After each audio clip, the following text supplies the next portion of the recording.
Welcome मित्रांनो, तुम्हा सर्वांचं स्वागत आहे। मित्रांनो, आपण या चॅनलवर चालू घडामोडीशी संबंधित म्हणजेच करंट अफेअर्सशी संबंधित लेक्चर सीरीज सुरू करणार आहोत। आणि आपण बघतो मित्रांनो, हे जी लेक्चर सीरीज आपण सुरू करणार आहोत, ही लेक्चर सीरीज तुम्हाला सर्व स्पर्धा परीक्षांसाठी उपयुक्त असणार आहे। मग त्यामध्ये आपण बघतो सरळ सेवा असो, एग्जाम किंवा MPSCच्या एग्जाम असो, क्लास 1च्या असो, क्लास 2च्या असो, त्यामध्ये आपण कंबाईन एग्जाम वगैरे आहेत। त्याच्यानंतर गट क च्या असो, ड च्या असो, सगळ्या ज्या एग्जाम आहेत त्या एग्जामसाठी करंट अफेअर सीरीज आपण सुरू करणार आहोत। म्हणजे आपण बघतो की या सीरीजमध्ये आपण सुरुवातीला काय करू, आंतरराष्ट्रीय घडामोडी कव्हर करू, त्याच्यानंतर एक एक महत्त्वाचा जे काही टॉपिक असेल तो आपण कव्हर करत जाऊ। आणि मित्रांनो, ही लेक्चर सीरीज आपण कशी कंटिन्यू करणार आहे मी ते तुम्हाला सांगते। की समजा आता आपण आंतरराष्ट्रीय घडामोडी घेणार आहोत, तर आपण आंतरराष्ट्रीय घडामोडीमध्ये नेमकं काय करणार आहोत, मागच्या 1 ते 1.5 वर्षामध्ये ज्या काही आंतरराष्ट्रीय महत्त्वाच्या घडामोडी झाल्या असतील त्याच्याशी संबंधित सगळं PYQचं ॲनालिसिस की कसे प्रश्न पडलेले आहेत, मग MPSCमध्ये असो, कंबाईन एक्झाम असो किंवा कोणत्याही एक्झाममध्ये, मग ते सरळ सेवासुद्धा असो, प्रत्येक एक्झामच्या ॲनालिसिसनुसार आपण काय करणार आहे, यांचं विश्लेषण करून प्रत्येक टॉपिक आपण विश्लेषणासहित तुम्हाला प्रेझेंट करणार आहोत।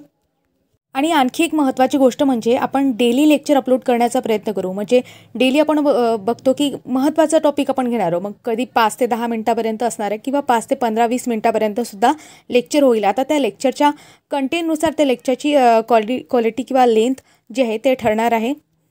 आणि याचा घडामोडींचा सोर्स कुठला असणार आहे, तर मित्रांनो बघा, न्यूजपेपर आहे, त्याच्यानंतर वेबसाईट्स आहेत, त्याच्यानंतर आणखी महत्त्वाची गोष्ट म्हणजे रेफरन्स बुक आहेत। या सर्वांचा उपयोग करून आपण एक इंटिग्रेटेड मटेरियल जे असणार आहे ते इथे देण्याचा प्रयत्न करू। म्हणजे तुम्हाला जास्त पुस्तकं वगैरे घेण्याची गरज नाही। म्हणजे मित्रांनो, इथे एक गोष्ट लक्षात घ्या की मी तुम्हाला सांगितलं की आपण लेक्चर तर सुरुवात करणार आहोत, पण या सिरीजला जर रिस्पॉन्स मिळाला तर आपण ही सिरीज पूर्ण कंटिन्यू करू। म्हणजे सुरुवातीला आंतरराष्ट्रीय घडामोडी, त्याच्यानंतर पुरस्कार आहेत, राष्ट्रीय घडामोडी आहेत, महत्त्वाचे मुद्दे आहेत, महत्त्वाचे पॉईंट आहेत, सगळ्या A to Z गोष्टी आपण इथे कव्हर करू। त्याच्यासोबत महत्त्वाचे जे पॉईंट असतील सब्जेक्टशी रिलेटेड, जसं हिस्ट्री वगैरे आहे, बाकीच्या गोष्टी त्याच्यामध्ये ॲनालिसिसमध्ये जसा रेफरन्स येईल तसं आजूबाजूच्या सर्व गोष्टी इथे कव्हर होणार आहेत। आणि मित्रांनो, या लेक्चरला जर डेली रिस्पॉन्स मिळाला, समजा लेक्चर अपलोड झाल्यानंतर, तर आपण काय करणार आहोत, म्हणजे तुमचा जो अभ्यास आहे तो कंबाईन एक्झामपर्यंत, राज्यसेवा एक्झामपर्यंत कंप्लीट होणार आहे करंटशी रिलेटेड। फक्त डेली तुम्हाला 10-15 मिनटं किंवा 15-20 मिनटं तुम्हाला द्यायचे आहेत। आणि रेग्युलर हा जर उपक्रम आपला सुरू राहिला तर नक्कीच तुम्हाला परीक्षेमध्ये याचा फायदा होईल। कारण काय होते मित्रांनो, बऱ्याच वेळा आपण करंट निग्लेक्ट करतो आणि निग्लेक्ट केल्यामुळे काय होते, शेवटच्या दिवसामध्ये, परीक्षेच्या दिवसामध्ये आपल्याला काय ते प्रेशर येते। कारण त्यावेळेस बरेचसे सब्जेक्ट राहिलेले असतात, त्यांचं रिव्हिजन वगैरे सगळ्या गोष्टी असतात। आणि अशा वेळेस तुम्ही करंट म्हटलं तर हा एक वास्ट सिलेबस आहे आणि हा कधीच न संपणारा सिलेबस आहे। आपण बघतो डेली अपडेटेड माहिती येतच राहते आणि डेली ह्या न्यूज वगैरे सुरूच असतात। तर मित्रांनो, आपल्याला एक्झामपर्यंत जो महत्त्वाचा डेटा आहे तो कवर झाला पाहिजे, यासाठी ही लेक्चर सिरीज नक्की कंटिन्यू करा, नक्की तुम्हाला याचा फायदा होईल। चला तर मित्रांनो, तुमचा जास्त वेळ न घेता आपल्या टॉपिकला सुरुवात करूया। तर मित्रांनो, चालू घडामोडीचा जो विषय आहे त्यामध्ये सुरुवातीला मी आंतरराष्ट्रीय घडामोडी घेतलेले आहे। आंतरराष्ट्रीय घडामोडी आपण सर्व कव्हर करू, त्याच्यानंतर वेगवेगळे टॉपिक घेऊ, हे मी तुम्हाला सांगितलंच आहे। तर यामध्ये आपण आज नेमकं काय अभ्यासणार आहोत, तर बघा मित्रांनो, आजचा आपला पहिला टॉपिक आहे जगातील 8वे आश्चर्य। आणि हा खूप लेटेस्ट विषय होता आणि खूप व्हायरल झाला होता। तर मित्रांनो, आपल्या टॉपिकमध्ये मी तुम्हाला सांगितलं की जगातील 8वे आश्चर्य आज आपण इथे बघणार आहोत। मग 8वे आश्चर्य नेमकं कोणते आहेत, तर कंबोडियामधील अंगकोर वाट आहे, तर त्याला म्हणजे ते मंदिर आहे आणि त्याला 8वे आश्चर्य म्हणून मान्यता मिळालेली आहे। मग आता आश्चर्य, 8वे आश्चर्य नेमकं काय आहे, तर बघा, जगातील आश्चर्य हा जो आहे, नवीन इमारती किंवा प्रकल्प असतात किंवा डिझाईन्स असतात, यांना दिला जाणारा अनधिकृत काय आहे, तर किताब आहे। मित्रांनो, आता आपल्याला 8व्या आश्चर्याबद्दल तर डिटेल पाहायचंच आहे, परंतु त्याआधी 7 आश्चर्य आहेत ते कोणकोणते आहेत ते सुद्धा आपल्याला बघायचं आहे। मग सुरुवातीला आपण 7 आश्चर्य नेमकं कोणते आहेत ते आपण बघणार आहोत। तर मित्रांनो, आपलं पहिलं आश्चर्य आपण बघितलं जगातलं, तर त्यामध्ये कोलोसियम आपल्याला पाहायला मिळते आणि कोणत्या देशामध्ये आहे, इटलीमध्ये। आणि कोणी निर्मिती केली असा सुद्धा प्रश्न पडू शकतो, सम्राट वेस्पिसियन आहे, त्यांनी त्याची निर्मिती केलेली आहे। दुसरं जे जगातील आश्चर्य आहे ते आहे माचू पिच्चू, आणि कुठे आहे हे, तर पेरू या देशामध्ये आहे। आणि आपण बघतो याचे निर्माते कोण आहेत, इकान साम्राज्य आहे, ते त्याचे निर्माते आहेत। नंतर आपण बघतो मित्रांनो, पेट्रा हे तिसरं आश्चर्य आहे आणि जॉर्डन या देशामध्ये आहे आणि त्याचे निर्माते कोण, नबातियन हे त्याचे निर्माते आहेत। समोरचं जगातील चौथं आश्चर्य आपण बघतो, ताजमहल हे जगातील चौथं आश्चर्य आहे आणि ते कुठे आहे, तर आपल्या भारतामध्ये आहे। आणि त्याचे निर्माते कोण? शहाजहा आहेत. मित्रांनो, आपण इथे बघतो की शहाजहापर्यंत आपण इथे आलेलो आहोत. आता शहाजहाशी संबंधित महत्त्वाच्या गोष्टी आहेत त्यासुद्धा आपल्याला बघायच्या आहे. परंतु त्याआधी मी तुम्हाला एक छोटासा रिकॅप सांगते, हिस्ट्रीची म्हणजे क्रोनॉलॉजी सांगते, ती लक्षात घ्या. मध्ययुगीन कालखंडाचा जर आपण इतिहास बघितला तर आधी त्यामध्ये सुलतानशाही होती. त्याच्यानंतर काय आलं? मुघल साम्राज्य आलं. मग मुघल साम्राज्याची स्थापना आपण बघतो बाबरच्या काळापासून झाली. मग बाबर, मग हुमायूँ, त्याच्यानंतर अकबरचा मुलगा कोण? जहागीर. आणि जहागीरच्या काळामध्ये आपल्याला माहीत आहे ब्रिटिश आपल्या भारतामध्ये आले. त्याच्यानंतर आपण बघतो शहाजहा, म्हणजे शहाजहापर्यंत आपल्याला यायचं होतं. आणि शहाजहाचा कालखंड आपण जर बघितला तर 1628 ते 1658 दरम्यान शहाजहाचा कालखंड होता. आणि आपण बघतो की त्याला काहीतरी नावंसुद्धा आहेत. जगत गोसाई म्हणून म्हणत होते. जोधाबाईचा मुलगासुद्धा त्याला म्हणत होते. आणि आपण बघतो की या शहाजहाने नेमकं काय केलं होतं तर त्याची म्हणजे पत्नी आहे मुमताज आहे. आणि मुमताजचं मूळ नाव काय होतं? अर्जुमंद बानो. यावर सुद्धा प्रश्न पडलेला आहे.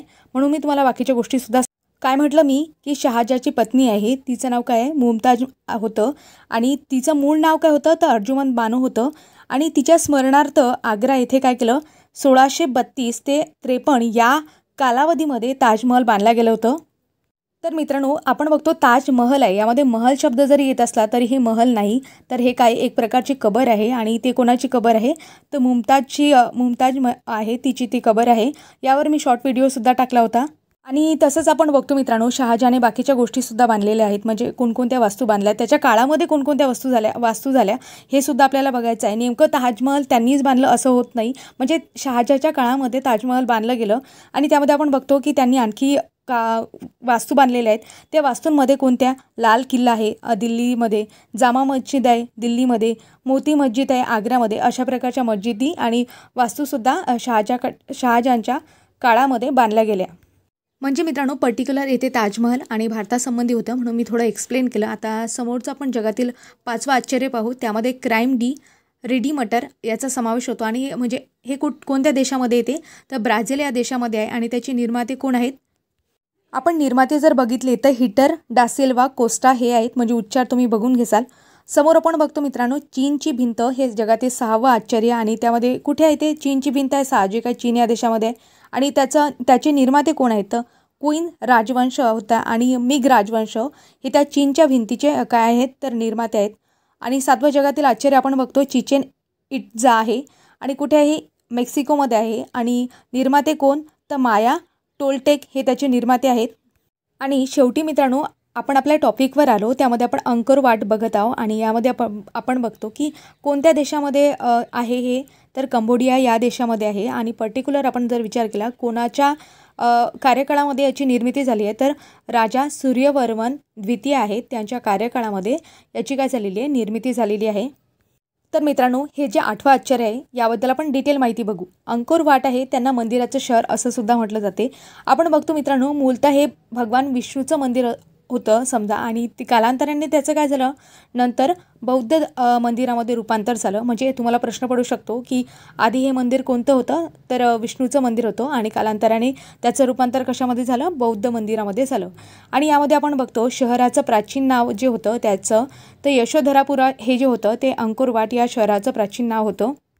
आणि आपण बघतो मित्रांनो, मेकॉंग नदी आहे. मेकॉंग नदीच्या काठावर सिमरीप शहरामध्ये हे मंदिर बांधण्यात आलेलं आहे. आणि या मंदिराच्या बद्दल अधिक माहिती आपण बघितली.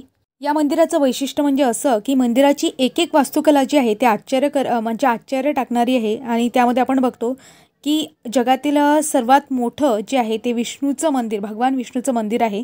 आणि यासाठी हे मंदिर बांधण्यासाठी कोणत्या दगडाचा वापर केला आहे असा सुद्धा प्रश्न पडू शकतो. तर वालुकाश्म दगड आहे त्याचा वापर करण्यात आलेला आहे.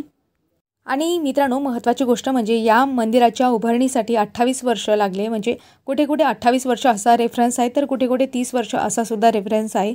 आणि महत्त्वाची गोष्ट म्हणजे मंदिराच्या चारही बाजूने काय पाण्याने वेढलेला खंदक म्हणजे पाण्याने भरलेला खंदक आहे. तसंच आपण बघतो मित्रांनो, याचं मूळ स्थान आपण बघतो म्हणजे स्थान कुठे आहे तर सिमरी प्रांत आहे कंबोडियामध्ये, तेथे त्याचं स्थान आहे. आणि याची स्थापना कधी झाली तर 12वं शतक आहे. म्हणजे 800 वर्ष जुनं आपल्याला हे जे आहे मंदिर म्हणजे हे मंदिर पाहायला मिळते. आणि बांधणी मी तुम्हाला सांगितले सूर्यवर्मन द्वितीय आहेत त्यांच्या काळामध्ये झाली. आणि याचा आपण विस्तार जर बघितला तर 402 एकर म्हणजे जगातील आपण बघतो सर्वात मोठे मंदिर आपल्याला हे पाहायला मिळते. तसंच मित्रांनो, आपण याचं मूळ नाव जर बघितलं तर व्रह म्हणजे परमा, विष्णुलोक म्हणजे विष्णूचे पवित्र निवासस्थान असा त्याचा अर्थ होतो.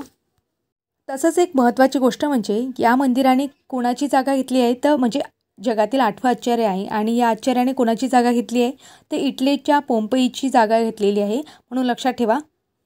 आणखी महत्त्वाची गोष्ट म्हणजे मित्रांनो की जगातील सर्वात मोठी धार्मिक रचना म्हणजेच आपण बघतो गिनीज वर्ल्ड रेकॉर्ड आहे त्याच्यानुसार जगातील सर्वात मोठी धार्मिक रचना म्हणून हे नावास आलेलं आहे आणि वर्ल्ड रेकॉर्डमध्ये सुद्धा याचा समावेश झालेला आहे. आणि आपण बघतो आता वर्ल्ड रेकॉर्डचा संबंध आलेला आहे. मग वर्ल्ड रेकॉर्डबद्दल आपण बघतो मित्रांनो, वर्ल्ड रेकॉर्ड जे आहे ते जागतिक विक्रम जे होत असतात त्या जागतिक विक्रमांची काय ठेवत असते, नोंद ठेवत असते. आणि ही जी नोंद आहे मित्रांनो, सर्वात आधी जी आपण बघतो पुस्तकांची जी काही सुरुवात झाली होती या तर 1955 प्रसिद्ध झाली होती. आणि हे जे वर्ल्ड रेकॉर्ड आहे याची सुरुवात नेमकी झाली कशी तर आपण बघतो की सर बीवर नावाचे एक अभियंता आहेत, ब्रिटिश अभियंता होते ते आणि उद्योगपती होते, त्यांनी याची सुरुवात केलेली आहे. तसं बघितलं मित्रांनो, वर्ल्ड रेकॉर्ड सुरू होण्यामागे म्हणजे एक इंटरेस्टिंग गोष्ट आहे आणि ते जर आपण घेतली तर आपलं लेक्चर काय होईल, एक्सपांड होईल. मग आपण ते स्किप करू. आता आपण बघणार आहोत की अंकोर वाटबद्दल आपण बघत होतो तर 1992 युनेस्कोची जागतिक वारसा स्थळांची जी यादी प्रसारित करत असते त्या यादीमध्ये अंकोर वाटचा समावेश झाला होता. कधी? 1992 इयर लक्षात ठेवा, विचारू शकतात. आता तुम्हाला इथे युनेस्कोचा संबंध आलेला आहे. मग युनेस्कोचा फुल फॉर्म काय, युनेस्को नेमकं काय काम करते तर मित्रांनो, आपण बघतो की युनेस्को नेमकं काय आहे. मराठीमध्ये आपण त्याचा अर्थ बघितला तर संयुक्त राष्ट्रांची एक शैक्षणिक, वैज्ञानिक आणि सांस्कृतिक संघटना आहे. आता संयुक्त राष्ट्र याच्याबद्दल मी तुम्हाला समोर पुढे सांगणारच आहे. तर मित्रांनो, आपण बघतो की सप्टेंबर 2023नुसार आपण बघतो म्हणजे 2023पर्यंत आपण बघतो की भारतात 42 जागतिक वारसा स्थळं होते. त्यापैकी 34 सांस्कृतिक स्थळं होते, 7 नैसर्गिक आणि 1 मिश्रित. तर मित्रांनो, याआधी जे आहे जागतिक वारसा स्थळं त्यावर प्रश्न पडलेले आहेत. प्रिलिम्सला पर्टिक्युलरली राज्यसेवा प्रिलिम्स म्हणजे MPSC प्रिलिम्सला प्रश्न पडलेले आहेत. 2 वेळा प्रश्न विचारून झालेले आहेत. आपण बघतो मित्रांनो, 2023च्या आधी 40 जागतिक वारसा स्थळे होते, परंतु आपण 2023चा जर विचार केला तर त्यामध्ये 2 स्थळांचा समावेश झालेला आहे. म्हणजे भारतातील ते कोणते आहेत तर शांतिनिकेतन हे 41वं ठिकाण आपण म्हणू शकतो जागतिक वारसा यादीत समाविष्ट होणारं. आणि होयसड मंदिर आहे आणि हे होयसड मंदिर जे आहे ते 42वं ठिकाण ठरलं आहे भारतातील. आणि हा जो निर्णय आहे मित्रांनो, यामध्ये म्हणजे या स्थळांचा समावेश करण्याचा जो निर्णय आहे तो जागतिक वारसा समिती होती, त्याची 45वी बैठक झाली होती. आणि ही बैठक कुठे झाली होती तर सौदी अरेबियामध्ये झाली होती. आणि त्या बैठकीमध्ये यांना म्हणजे भारतातील हे जे स्थळ आहेत त्यांना जागतिक वारसा यादीमध्ये स्थान देण्यात आलेलं आहे. तर मित्रांनो, जागतिक वारसा स्थळांची यादी आहे त्याबद्दल A to Z माहिती आपण एका सेपरेट शॉर्ट व्हिडिओमध्ये कव्हर करू. यामध्ये आपण बघतो की आपण अंकोर वाट याबद्दल बघत होतो, याचा रेफरन्स आला म्हणून बाकीच्या गोष्टी तुम्हाला मी सांगितल्या, एक्सप्लेन केला. यामध्ये भारताचं स्थान कोणतं आहे मित्रांनो, की म्हणजे कितव्या क्रमांकावर भारत येते. म्हणजे जर आपण बघितले सर्वाधिक जागतिक वारसा स्थळांच्या क्रमवारीमध्ये भारत 6व्या क्रमांकावर आहे. मग याआधी कोणकोणते देश आहे यावर प्रश्न पडलेला आहे. तर मित्रांनो, जागतिक वारसा स्थळांची जी काही संख्या आहे सर्वाधिक इटलीमध्ये आपल्याला पाहायला मिळते. कुठे कुठे रेफरन्समध्ये 58 आहे, कुठे कुठे 59 आहे. तर लक्षात ठेवा म्हणजे जागतिक वारसा स्थळं. नंतर आपण बघतो इटलीच्या खालोखाल चायनाचा क्रमांक लागतो. चायनामध्ये एकूण 57 आपल्याला जागतिक वारसा स्थळं पाहायला मिळतात. त्याच्यानंतर आपण बघतो जर्मनी आणि फ्रान्स एका सिमिलर रेंजला आहेत आणि त्याच्यानंतर स्पेनचा क्रमांक लागतो. आणि नंतर 6व्या क्रमांकावर आपला भारत देश आहे. आणखी एक शेवटी जाता जाता मित्रांनो, आपण युनेस्कोबद्दल बाकीची इन्फॉर्मेशन बघून घेऊ. इथे रेफरन्स आले आहे म्हणून मी तुम्हाला बाकीच्या गोष्टीसुद्धा सांगते की युनेस्को आहे ते 1972पासून जागतिक वारसा स्थळांशी संबंधित यादी प्रकाशित करत असते. आणि युनेस्कोची स्थापना कधी झाली आहे 16 नोव्हेंबर 1945. कधी? 16 नोव्हेंबर 1945 युनेस्कोची स्थापना झालेली आहे. आणि युनेस्कोचं मुख्यालय कुठे आहे तर पॅरिसमध्ये आहे आणि फ्रान्समध्ये. तर मित्रांनो, अशा प्रकारे आपण आंतरराष्ट्रीय घडामोडी यातील महत्त्वाचा एक टॉपिक आहे तो कव्हर केला आणि त्याच्याशी संबंधित सर्व मुद्दे बघितले. तर मित्रांनो, एक गोष्ट लक्षात घ्या, या सिरीजला जर कंटिन्यू करायचं असेल तर याला रिस्पॉन्स मिळायला पाहिजे. आणि तुम्हाला जर असं वाटत असेल की ही सिरीज कंप्लीट झाली पाहिजे तर डेली आपलं लेक्चर येईल आणि डेली आपण म्हणजे 10-15 मिनटं 15-20 मिनटं यासाठी देणार आहोत. तर मित्रांनो, ही सिरीज कंटिन्यू करायची काय हे कमेंटमध्ये नक्की सांगा. आणि अशाच नवनवीन अपडेटेड माहितीसाठी चॅनलला सबस्क्राईब करायला विसरू नका. भेटूया अशाच नवनवीन माहिती आणि व्हिडिओसोबत. तोपर्यंत तुम्हा सर्वांचे खूप खूप आभार.